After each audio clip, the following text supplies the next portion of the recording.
Hello and welcome back to another YouTube video. Doing a quick one here. We're going to quickly cover the patch 13.9 preview. It's a small patch, which is kind of disappointing, but they have just announced that patch 13.10 is going to be their biggest one since the beginning of the season, which is good because the game's really stale at the moment. There's a lot of systems which are kind of wonky, and hopefully they can fix a lot of these in 13.10. But we're here to talk about 13.9, so let's go for it. Aatrox is the first champion buff. This makes sense. He is pretty mediocre at the moment. He does have certain builds which perform quite well, which are kind of hidden at the moment.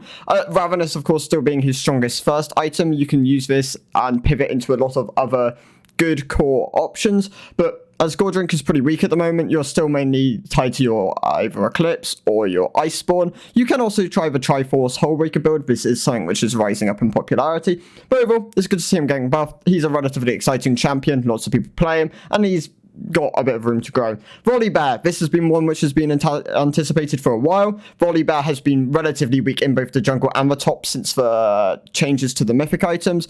Losing Turbo Chem Tank as a mythic option has made Volibear kind of just hidden in general. No one really plays him a huge amount, and hopefully with buffs towards him, we'll start seeing more of him in the top lane, more of him in the jungle. He has a lot of room to grow, so hopefully some big buffs there. Amumu, this one's kind of surprising because they have been nerfing him fairly recently. But I guess with the demonics changes, they want to push him up to a better point in the jungle. I reckon these will be early game skew to try and help him do better in elite play. But if they are, then support Amumu might become a lot better. And support Amumu is still relatively good at the moment. So watch support Amumu, it might become broken next patch. Swain, this one's really surprising. Swain at the moment is pretty strong in the mid lane. Going Leandries into Rylai's is a really strong duo core option, and then you can pivot into things like Demonic, Stopwatch, things like that.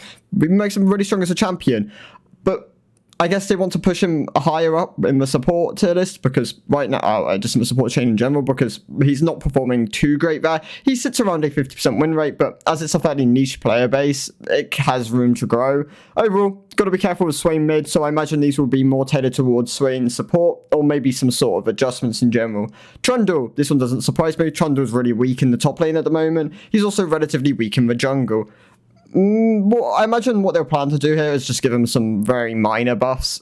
People don't like Trundle when he's in the meta, so they'll probably just go lightly, just to help the champ out in general. Scion, first champion buff. This is something which has also been kind of expected for a while. Scion's probably number 1 or number 2 tank in the game at the moment, just after, well, it's just, right now he's number 2 tank, just after Ornn. Ornn, who isn't actually being nerfed here. Kind of surprising. Ornn is really, really strong. If you want free LP and you play a lot of Ornn, play him because the bug fix to his knockups where they are no longer affected by tenacity has put him in a really good spot. Scion, of course, being nerfed here. I imagine this will be just a slight tap down towards his overall power. Jinx, really strong at the moment, number 1 ADC. Just going to nerf her down. We'll have to see how far they're going to nerf her. I don't imagine they will nerf her too far though, because the ADC meta is relatively healthy at the moment. For champion adjustments, Nico update. This is a big one. They're going to give her so many more things which she can do. I'll probably cover the changes when she comes out, but the TLDR is her R is no longer a shield, but it knocks people up.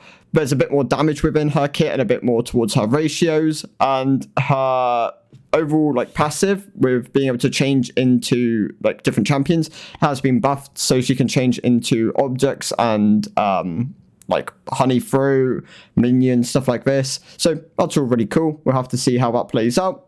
Bellef, this one might be some sort of adjustment towards her skill order.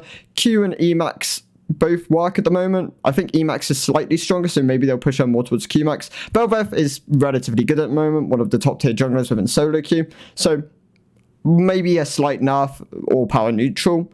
Talia, quality of life, probably something to help her with clearing, staying more healthy in the jungle, or helping her with last hitting. We'll have to see. And Kale, these are the big ult changes where she can now attack a lot more freely during her ult, as well as a couple of adjustments towards her overall kit. The system buffs, Lichbane. Lichbane is relatively good at the moment. It wouldn't surprise me if this becomes a strong second option for a lot of champions which used to build it. Things like Kale, Echo, Evelyn come to mind. These are all champs which can utilize the item quite nicely. Victor is another one. Maybe if they give it a slight AP buff, we'll see it on most champions a lot more. But overall, that's what we're going to see for the moment. When the full list comes out tomorrow, I will cover it as well. So yeah, thank you guys for watching, and I'll see you in the next one. Goodbye.